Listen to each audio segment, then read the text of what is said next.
पात्रपड़ा hit and run मामलें Scorpio को जबत करने सहित दुई जन को गिरफ्त कर खंडगिरी थाना पुलिस राखी पूर्णमी दिन जिते रास्ता पारी होते से समय किलर थार और स्कॉर्पियो भितर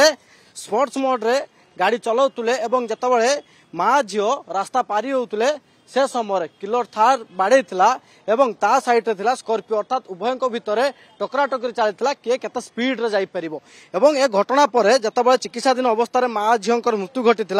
प्रथमे थार को जबत करथिला खंडगिरी थाना पुलिस एवं पर आज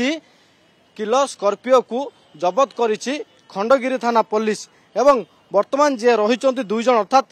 स्कॉर्पियो मालिक को गिरफ्त करने सहित जे स्कॉर्पियो से चलाउले सोम राज त्रिपाठी जे बैंक मैनेजर भाव में काम करते रोहन रंजन राउत जे गाड़ी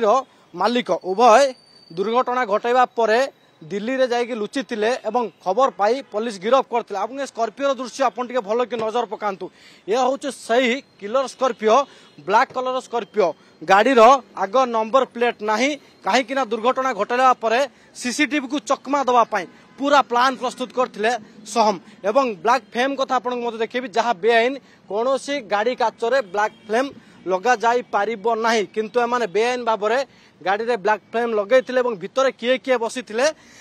कहीं जना पड़ो ना एवं अन्य कथा जदि कहबा ए घटनार पूर्वर दुई जन गिरफ होती आज ए घटनार अन्य दुई जन गिरफ हेले किंतु थार रे किए बसी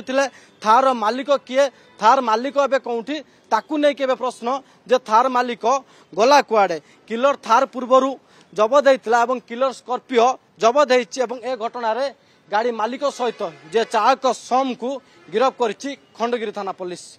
भुवनेश्वर अशोक साहू ज्योति प्रकाश पति ओटीवी।